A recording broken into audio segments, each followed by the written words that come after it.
Nothing says your marriage is over quite like watching your husband sprint into a maternity ward with flowers while you're busy convincing a nurse that your mother's stubbed toe isn't actually gangrene. And yet there I was standing in the fluorescent purgatory of St. Francis Medical Center on a Tuesday afternoon, witnessing the end of my 15-year marriage between vending machine coffee sips. "The baby of that gentleman was born this morning," chirped the receptionist, smacking her gum like it had personally offended her. Behind me, my mother Vivian was performing her Oscar-worthy rendition of Woman Convinced Her Minor Ailment is Terminal, while in front of me, my reality was shattering faster than my mother's faith in WebMD's accuracy. I'm Sylvie Paxton, 39, mild-mannered librarian at Fairview Public Library, and apparently the last person in Fairview, Illinois, to discover that my husband, Dexter, 42, regional sales manager at Midwest Paper Supply, had been busy creating inventory I knew nothing about. When I married Dexter in the summer of 2010, I thought I was signing up for book club discussions and arguing over whose turn it was to clean the coffee maker,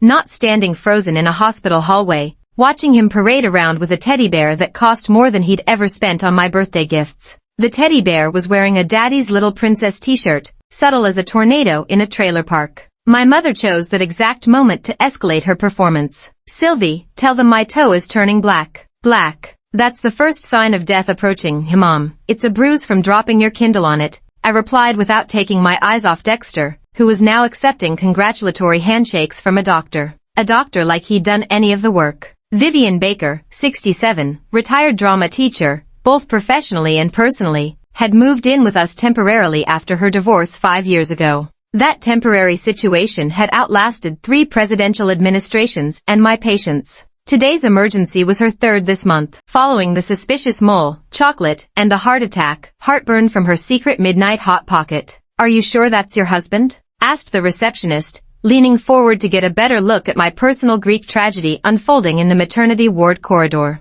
"Unless he has an identical twin who also wears the custom tie I gave him for our anniversary last month, then yes, that's definitely my husband," I replied, the words tasting bitter as day-old break-room coffee. The Fairview rumor mill would be working overtime tonight. In a town where the most exciting event last year was the grocery store adding a sushi section, my husband's secret baby would fuel PTA gossip until at least next Easter. I had options. I could confront him right there, creating a scene that would give my mother's dramatics a run for their money. I could slink away, pretend I never saw him, and cry into a pint of Ben & Jerry's while Googling how to discreetly poison a cheating spouse. For research purposes only, of course. Or I could do what any self-respecting, underestimated librarian would do. Gather evidence, formulate a plan, and execute it with the precision of alphabetically shelving the entire fiction section. I chose option 3. "Mom," I said, turning to Vivian, who was now showing her toe to a deeply uncomfortable janitor. "Your toe needs specialized treatment. Very specialized.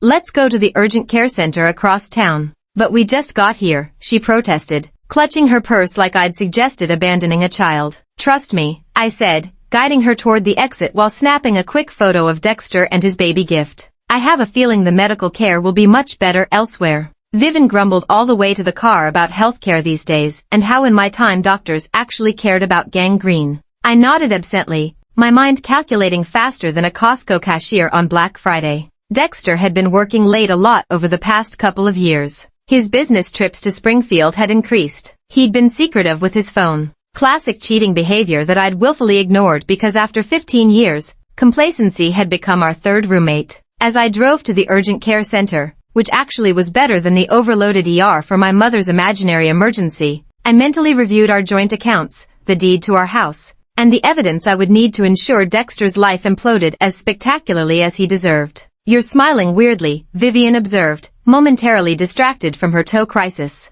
"Did you get one of those brain parasites from the hospital? I saw a documentary about those. They make you smile right before you collapse." "I'm fine, Mom. Just thinking about a book I'm reading." "Must be a murder mystery," she muttered. If only she knew how close she was to the truth. 3 hours in one. "It's definitely just a bruised diagnosis." Later, I dropped my mother at our house with strict instructions to elevate her foot and watch her crime shows. Then, instead of heading back to work, I drove to Midwest Paper Supply's office park. Dexter's assistant, Fern, has always liked me better than him, possibly because I remember her birthday, and he still calls her Fran after 8 years. Sylvie, what a surprise. Fern beamed when I walked in with a box of her favorite cookies from the bakery downtown. Dexter's not here. Doctor's appointment, I think. Doctor's appointment, right. I smiled, channeling my inner Stepford wife. Actually, I need a favor that might make you uncomfortable. Fern leaned forward, eyes sparkling. In a small town, being part of someone else's drama was better than Netflix.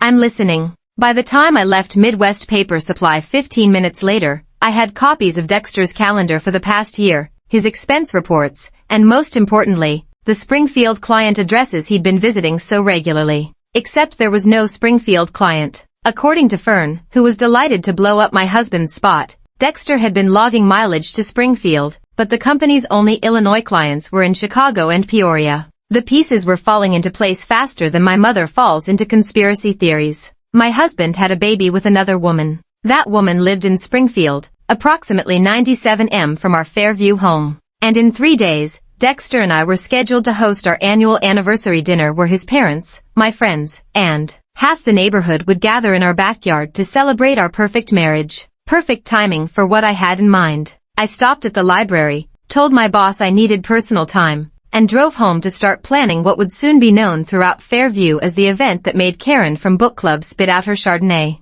Our anniversary party wouldn't be celebrating 15 years of marriage after all. It would be celebrating my Independence Day with a special guest appearance by whatever secrets were waiting for me in Springfield. Wednesday morning arrived with the subtlety of my mother's complaints about the neighbors' wind chimes. Persistent, unavoidable, and increasingly annoying. I called in sick to the library, citing a family emergency, which wasn't technically a lie unless you consider discovering your husband's secret love child more of a family expansion. I waited until Dexter left for work, kissing me goodbye with the audacity of a man whose lips had clearly been busy elsewhere. As soon as his Subaru disappeared around the corner, I headed to our home office. The one place Dexter thought was safe from my organizing tendencies. Don't touch my filing system, he'd always say, as if randomly stacking papers in piles constituted a system. Today, I wasn't just touching it. I was excavating it like an archaeologist who knew exactly where the treasure was buried. In Fairview, people think librarians are just quiet book pushers who say SH professionally.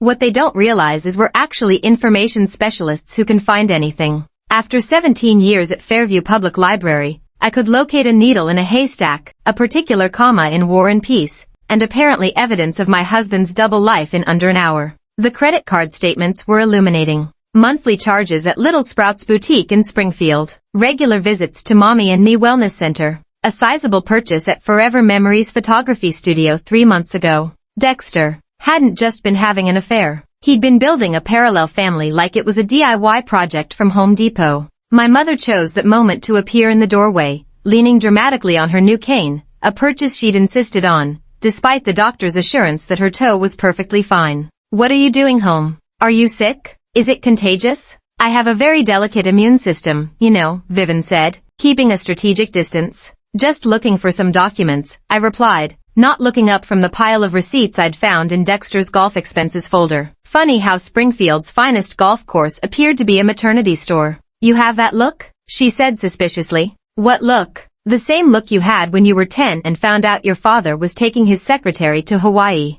You're hunting. Sometimes I forget my mother taught high school drama for 30 years before retiring. She can spot a performance a mile away even when the performer doesn't know they're on stage. Dexter has a baby with another woman, I said flatly, surprising myself with how easily the words came out. I saw him at the hospital yesterday. To Vivian's credit, she didn't gasp or faint or launch into one of her trademark monologues about the fragility of love. Instead, she nodded slowly and said, I've been waiting for this shoe to drop for at least a year. Excuse me, honey. He's been taking overnight trips to the same place for 2 years. Comes home smelling like baby powder. And last Christmas, he accidentally wrapped a onesie with your scarf. I figured you knew and were just waiting for the right time to confront him. I stared at my mother momentarily, forgetting the betrayal blazing through my veins. You knew and didn't tell me. Sylvie, darling, there are 2 types of information in this world. The kind people want to hear and the kind they don't. Besides, I thought maybe you had one of those modern arrangements. The ladies on my true crime podcast have all sorts of complicated marriages these days.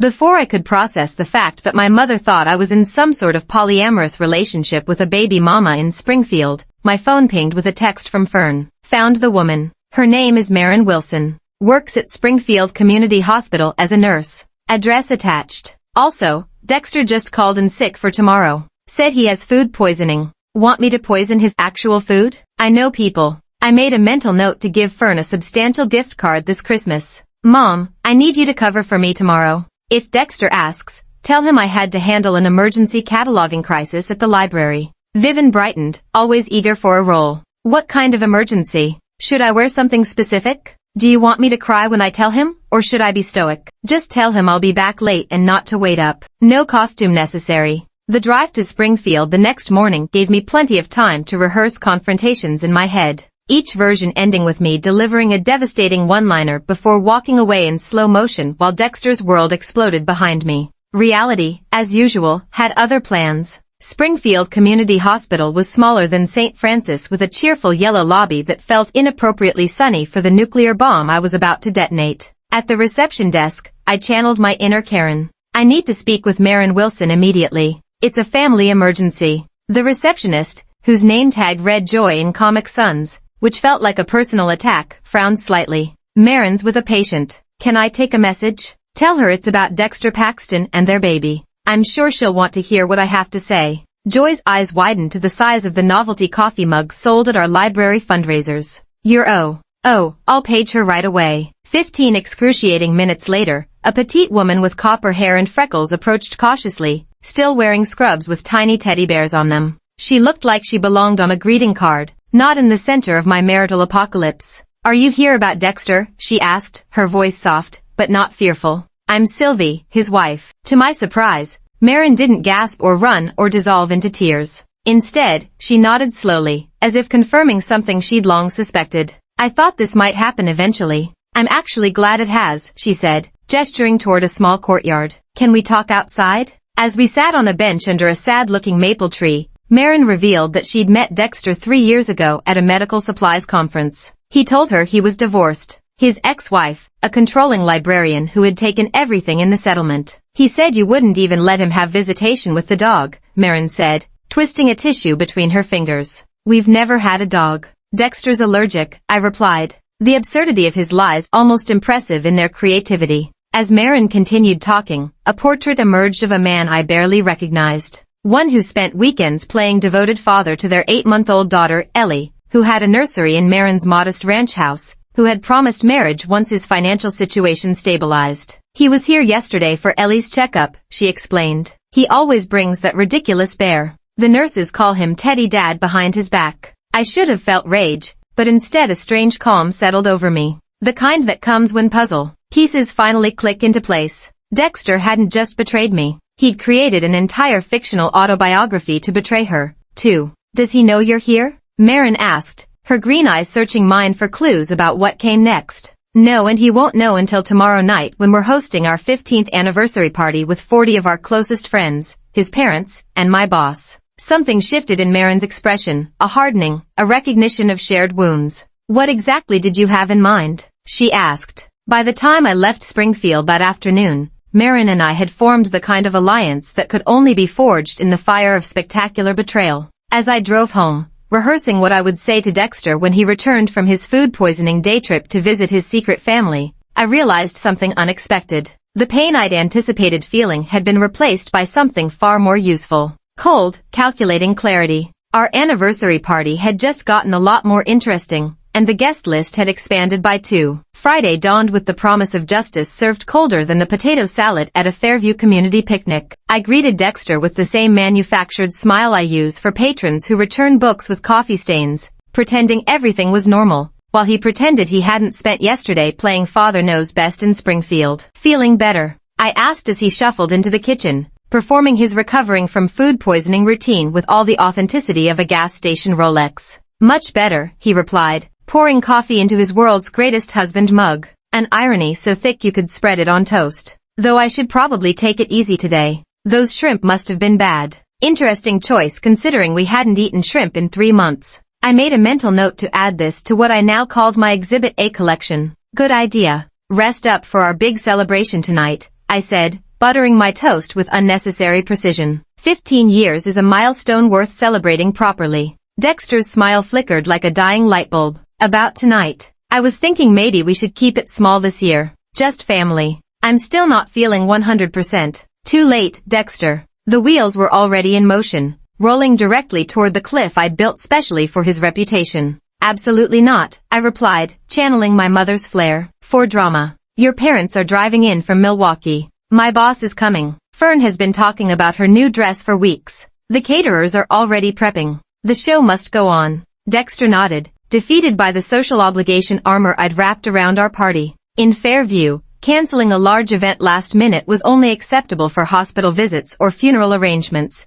neither of which I was willing to provide him yet. After he left to work from home in our basement office, I called Vivian, who was at her weekly senior yoga class, theoretically stretching her toe back to health. Operation Anniversary is a go, I whispered, despite being alone in the kitchen. I need you to pick up the special order from Fairview Bakery at 2 p.m. sharp. Roger that, Vivian replied with inappropriate enthusiasm. Should I wear my navy pantsuit or the burgundy dress with shoulder pads? This isn't about you, Mom. Everything is about costume design, Sylvie. I taught drama for 30 years. The burgundy it is. Perfect for the supporting character who might need to step into a leading role. Before I could protest that this wasn't a community theater production of The Betrayed Librarian, she hung up. At least her commitment to the cause was unwavering. My next call was to Fern, who answered on the first ring as if she'd been waiting by the phone. Tell me you've ruined him, she said instead of, hello, not yet, but I need one more favor, name it. I've been collecting his annoying habits in a spreadsheet for 7 years. I made a mental note never to cross Fern. Can you make sure everyone from the office comes tonight? Especially Harrison from accounting. The one Dexter stole the Pinewood account from. Consider it done. Harrison still has the PowerPoint slides proving it was his work. By noon, I'd confirmed that all 40 guests were still attending, the catering was on schedule, and the special slideshow I'd prepared was loaded onto a USB drive that would connect seamlessly with our backyard projection system. The same system Dexter had insisted on buying last summer for outdoor movie nights. That mysteriously never materialized because he was always working late. At 1:00 p.m., I received a text from Marin. We're ready whenever you are. Ellie has her special outfit on. She looks adorable. Attached was a photo of a cherubic baby girl wearing a onesie that read, Daddy's Little Secret, a custom rush order from a print shop in Springfield that had cost me extra, but was worth every penny. Everything was falling into place with the precision of a well-organized card catalog. Then my phone rang again. Dexter's mother, Elaine Paxton, calling from the road. Sylvia, dear, we're about an hour away. I've brought Dexter's baby book for the anniversary display. I found the sweetest photos of him as an infant. The universe apparently had a flair for irony that rivaled my own. That's perfect, Eleanor, I said, inspiration striking like lightning. Actually, could you bring all the family albums you have? I'm putting together a special presentation. Oh, how wonderful. I have 5 albums in the car. Roland thought I was being excessive, but I told him anniversaries are about family history. If only she knew how prophetic those words were. By 4:00 p.m., our backyard had transformed into a Pinterest-worthy celebration space. White fairy lights draped from trees, photos of Dexter and me through the years, strategically ending at year 12 when his trips to Springfield began, decorated the tables, and a 3-tier anniversary cake from Fairview Bakery stood proudly on the dessert table. What the guests wouldn't notice yet was that the top tier of the cake featured a custom topper hidden under a decorative cover waiting for its dramatic reveal, or that the photo slideshow scheduled for 8:00 p.m. had been edited significantly from previous year's versions. Vivian returned from her errands looking like she was auditioning for Real Housewives of Fairview in her burgundy dress and impractical heels. Everything is set, she stage whispered. I added some dramatic touches to the cake table. Every production needs proper set dressing. I peered outside to see she'd surrounded the cake with theatrical red roses and what appeared to be library-themed confetti. The tiny books and spectacles sprinkled across the white tablecloth were actually somewhat charming in a nerdy librarian revenge sort of way. At 5 p.m., Dexter emerged from the basement, showered and dressed in his special occasion blue button-down that brought out his eyes. Eyes I once thought looked at me with love, but now recognized as windows to an elaborate fiction. Wow, you've outdone yourself, he said, surveying the backyard. The place looks amazing. Well, 15 years is a big deal, I replied. Some would say it deserves special recognition. Something in my tone must have triggered his self-preservation instincts because he gave me an odd look. Are you feeling okay? You seem different. Never better, I smiled, just excited to celebrate our marriage in front of everyone who matters to us.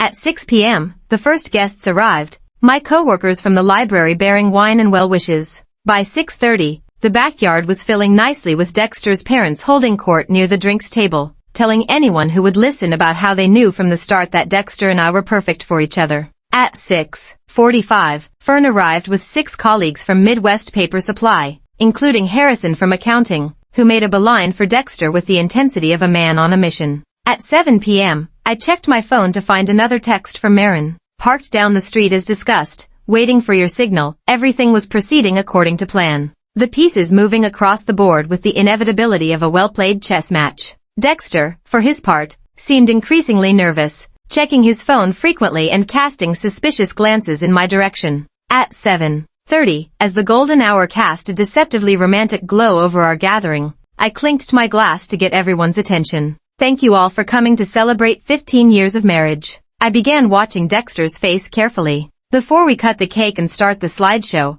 I'd like to make a toast to my husband. The crowd murmured appreciatively, glasses raised, completely unaware that they were about to become the audience for the most dramatic production Fairview had ever seen. But first, I continued, I believe we're still missing a few guests of honor. Would everyone please direct their attention to our driveway? I announced, my voice carrying across the backyard with the authority I usually reserved for telling teenagers that TikTok videos were not permitted in the biography section. On cue, Marin's silver Honda pulled up and the party went silent faster than the library during state testing week. Dexter's face transitioned through more emotions than a daytime soap opera marathon. Confusion, recognition, horror, and finally the power of a man watching his carefully constructed house of lies collapse like a soul in an earthquake. Sylvie, what is this? He hissed, grabbing my elbow as Marin emerged from the car, baby carrier in hand. This, I replied loudly enough for our nearest guests to hear. Is the rest of your family joining the celebration? 15 years of marriage, 8 months of fatherhood. Why celebrate just one milestone? Eleanor Paxton, puzzled but still maintaining her Midwestern politeness, was the first to approach Marin. Hello there. Are you friends of Sylvie's? Not exactly, Marin replied with remarkable composure. I'm Marin Wilson, and this is Ellie, your granddaughter. The backyard erupted like someone had thrown a lit match into a fireworks factory. Eleanor's polite smile froze on her face. Roland Paxton dropped an entire plate of cocktail shrimp. My boss knocked over her wine glass, and Vivian, bless her dramatic heart, gasped so theatrically she nearly fell off her decorative garden chair. I don't understand, Eleanor stammered, looking from Marin to Dexter to me in rapid succession. It's quite simple, really, I said, taking the baby carrier from Marin and placing it gently on a nearby table. While Dexter was telling me he was working late in Springfield, he was actually starting a second family. Meet Ellie Paxton, born January 15th this year. Isn't she adorable? She has Dexter's eyes, don't you think? Eleanor bent over the carrier and gasped again, this time with recognition rather than shock. The Paxton eyes, a distinctive hazel with amber flecks, were unmistakable, staring up from Ellie's cherubic face. Dexter lunged forward, his face a shade of red previously unknown to science. This is insane. I can explain. Oh, please do. I interrupted, my voice sweet as artificial sweetener. Explain to everyone how you told Marin you were divorced. Explain the nursery you helped decorate. Explain the daddy's little princess teddy bear you brought to the hospital on Tuesday. The same day I took my mother to the emergency room and saw you there. The crowd had formed a semicircle around us. 40 pairs of eyes locked on the unfolding drama. Fern was recording everything on her phone with the dedication of a documentary filmmaker while Harrison from accounting watched with undisguised glee. Dexter's survival instincts finally kicked in. Can we discuss this privately? He pleaded, sweat beading on his forehead like condensation on a cold glass of Schadenfreude. Why start having private discussions now? I asked. You've been living a very public lie. I think it's only fair we have a very public truth. Then I turned to our guests, switching to my best librarian storytelling voice. For those who need the full story, let me catch you up. 3 years ago, Dexter met Marin at a medical supplies conference. He told her he was divorced from his controlling ex-wife, that's me, apparently, who took everything in the settlement, including visitation rights to our non-existent dog. Nervous laughter rippled through the crowd. Dexter looked like he might either faint or make a run for the hedge maze at Fairview Botanical Gardens. Meanwhile, back in Fairview, I was the clueless wife, believing my husband was working late, attending paper supply emergencies, and occasionally eating bad shrimp that gave him food poisoning. I made air quotes around food poisoning so emphatic they could have generated wind power. Sylvie, please, Dexter started. Oh, I'm not done, I continued. Let's talk about finances. While I was dutifully depositing my librarian's salary into our joint account, Dexter was maintaining a second household. The evidence is all here in what I call Exhibit A. On cue, Vivian wheeled out a presentation board I'd created, a masterpiece of organization showing credit card statements, receipts, and calendar screenshots, all neatly categorized and labeled with color-coded tabs. The Little Sprouts boutique in Springfield has apparently been the beneficiary of approximately $12,000 of our joint savings over the past year. That's not including the professional photo shoot, the nursery furniture, or the monthly dinners at Bella Roa, where Dexter conducted his alternate life as divorced dad of the year. Ella Laner Paxton had progressed from shock to righteous maternal fury. Dexter James Paxton, what have you done? She demanded, using the triple name technique that strikes fear into the heart of any child, regardless of age. Marin stepped forward, her composed demeanor at odds with the chaos surrounding her. I had no idea Dexter was married, she said, addressing the crowd, but looking directly at Eleanor. When I discovered the truth this week, I was as shocked as all of you. I came here today because I believe in facing reality, no matter how painful. That was my cue for the coup de grace. Speaking of reality, it's time for our anniversary slideshow. The projector screen I'd set up flickered to life, but instead of the usual parade of happy couple moments, it displayed a split-screen presentation. On the left, photos of Dexter and me throughout our marriage. On the right, screenshots of text messages between Dexter and Marin, his secret bank account statements and photos Marin had provided of Dexter playing the devoted father role in Springfield. I call this presentation a tale of two Dexters, I announced. Or should I say a tale of two deceivers? The slideshow advanced automatically, each image more damning than the last, accompanied by captions I'd spent hours perfecting for maximum impact. The crowd's reactions ranged from horrified gasps to uncomfortable laughter to outright applause when particularly damning evidence appeared. Dexter stood frozen in place, watching his double life projected in high definition for everyone who mattered in Fairview to see. When the final slide appeared, a simple question that read, "Any questions?" he finally broke. "Fine, yes, I have another family. I made a mistake," he shouted, his voice cracking. "But you were always so absorbed in your books, and your mother moved in, and I felt invisible in my own home." The victimhood attempt fell flat as a pancake at the bottom of a pool. Ella Laner Paxton stepped forward, removing her cardigan like a fighter preparing for battle. "Dexter James, your father and I did not raise you to be this kind of man," she said, her voice trembling with rage. "Your grandfather would be ashamed." For Midwesterners, invoking ancestral disappointment was the nuclear option. "Now," I said, turning to the cake table. "Who's ready for dessert?" As if orchestrated by the gods of karma themselves, I unveiled the cake topper, a custom-made miniature of a librarian holding open a book titled Grounds for Divorce. A complete guide. "I've taken the liberty of drafting the divorce papers," I announced, passing a manila folder to Dexter. "You'll find I'm being quite generous considering the circumstances. You can keep your secret family, but the house and half of our savings stay with me. And of course, your mother's heirloom ring that you promised would stay in the family. Well, technically it will, just not with the family you thought." The crowd erupted in applause, led enthusiastically by Fern and Harrison from accounting. Even Roland Paxton, a man of few words and fewer displays of emotion, nodded approvingly.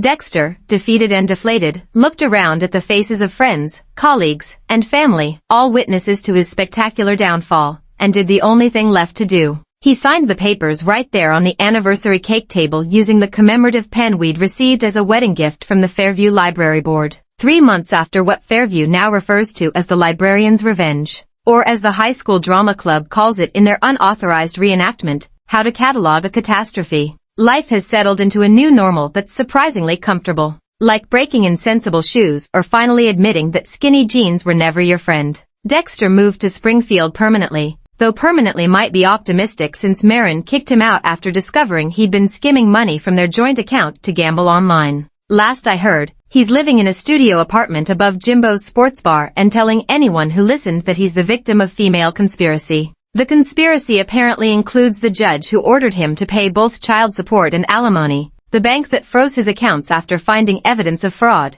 and the Springfield Community Hospital Ethics Board that denied his application for a cushy administrative position. Meanwhile, I kept the house, half our savings, minus the $12,000 he'd already spent on his secret family. And something far more valuable, my dignity, wrapped in a shiny bow of community support. Nothing brings a small town together quite like spectacular public humiliation of a deserving party. Ella Lehner and Roland Paxton, to their eternal credit, have remained firmly in my corner. Ella Lehner calls weekly to check on me and to provide updates on her attempts to rehabilitate our son into a decent human being. Roland mostly grunts in agreement in the background. They've also embraced their role as grandparents to Ellie, creating the strangest extended family arrangement Fairview has ever gossiped about, which is saying something in a town where the mayor once accidentally married his second cousin, twice removed. But still, Maureen and I have developed an unexpected friendship built on the solid foundation of having survived Hurricane Dexter. We meet for coffee twice a month to compare notes on his latest ridiculous excuses for late payments and to admire Ellie, who has her father's eyes,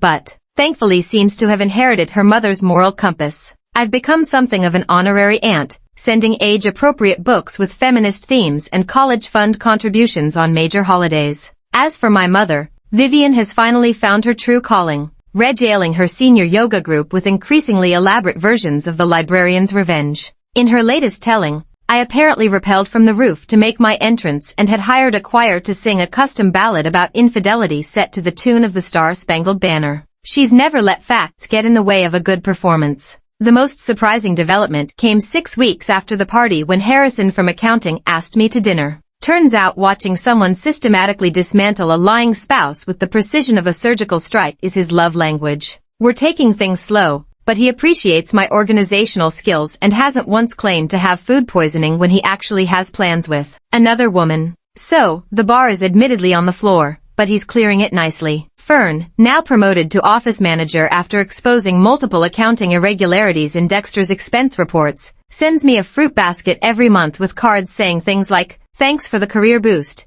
and "Revenge is sweet, but promotion is sweeter." She's dating the delivery guy who brings the baskets, proving that karma works in mysterious and occasionally fruit-filled ways. People often ask if I regret the public nature of my revenge. Wouldn't a private confrontation have been more dignified? Perhaps a quiet divorce without the community spectacle? Maybe a civilized mediation with neutral third parties? To which I say, absolutely not. Some betrayals are so complete, so breathtakingly audacious, that they deserve to be met with equal dramatic force. Dexter didn't just cheat on me. He created an entire alternate reality where I was the villain of his story. The controlling ex-wife who wouldn't even let him see the dog we never had. He spent our joint savings on another family while I budgeted carefully to maintain our home. He looked me in the eyes every night for 3 years and lied with the casual ease of someone ordering their regular coffee. That level of deception doesn't deserve privacy. It deserves a spotlight and a captive audience. The anniversary party footage, tastefully edited by Fern to remove anything that might traumatize young Ellie when she's older, has become something of a local legend.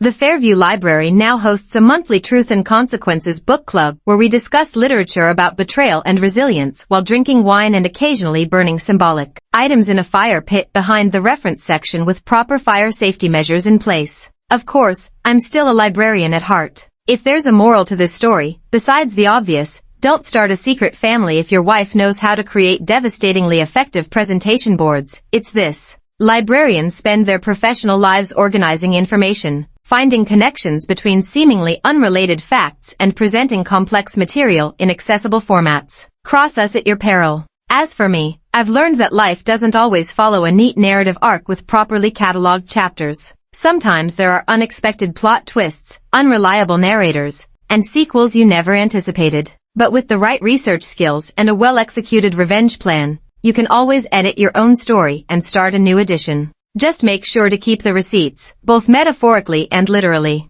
They make excellent visual aids for anniversary party slideshows.